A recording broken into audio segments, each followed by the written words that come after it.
Hello दोस्तों। आज हम राजस्थान की जितनी प्रमुख घटनाएं हैं उनका क्रमशः अध्ययन करेंगे। तो सबसे पहले आता है मानगढ़ कांड। तो मानगढ़ कांड हुआ था 17 नवंबर 1913 को हुआ था। हाल ही डेट के अंदर जो एग्जाम हुई थी उसके अंदर एक क्वेश्चन पूछा गया था। इसके बाद में आता है नीमड़ा हत्याकांड।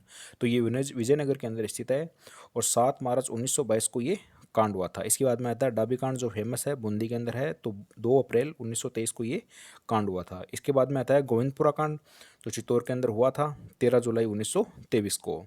इसके बाद में आता है नींबू चाणा कांड।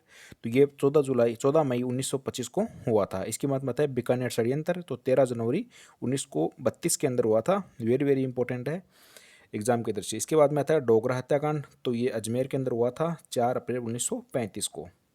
इसके बाद में आता है चंडावल घटना। तो चंडावल घटना मारवाड़ पाली के अंदर स्थित है। तो ये 28 मार्च 1942 को ये कांड हुआ था। इसके बाद में आता है दूधवा खारा किसान आंदोलन। तो 2 जून 1945 को ये आंदोलन हुआ था। वर्तमान में खारा दूधवा चित्तौड़ चूरू के अंदर पड़ता है, लेकिन प्राचीन काल में ये बीकानेर रियासत के अंदर आता था। इसके बाद में आता है सागरगल गोपा हत्याकांड। तो जो जैसलमेर के अंदर हुआ था, जिनकी प्रमुख उस तरह जैसलमेर का गुंडा राज। इसके जो 4 अप्रैल 1946 को इसके अंदर बीकानेर जैसलमेर जेल के अंदर उनको फांस जो तेल डलाकर उसको मार डाला था। इसके बाद में आता है काड़ा कांड। तो बीकानेर रियासत के अंदर था। 1946 के अंदर ये कांड हुआ था। इसके बाद में आता है करसना दिवस। तो करसना दिवस मारवाड़ के अंदर 1936 के अंदर हुआ था।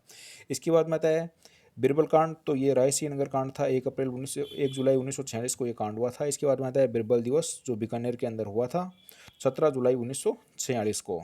इसके बाद में आता है अंतिम 2 हैं डाबड़ा कांड। तो डीडवा नागौर के अंदर 13 मार्च 1947 के हुआ था। इसके बाद में आता है तमिसो कांड। वेरी वेरी इंपॉर्टेंट है एग्जाम की दृष्टि से, जो 11 अप्रैल 1947 को हुआ था। इसके बाद में आता है पुनवाड़ा कांड जो डूंगरपुर के अंदर हुआ था 1947 के अंदर 30 मई के अंदर।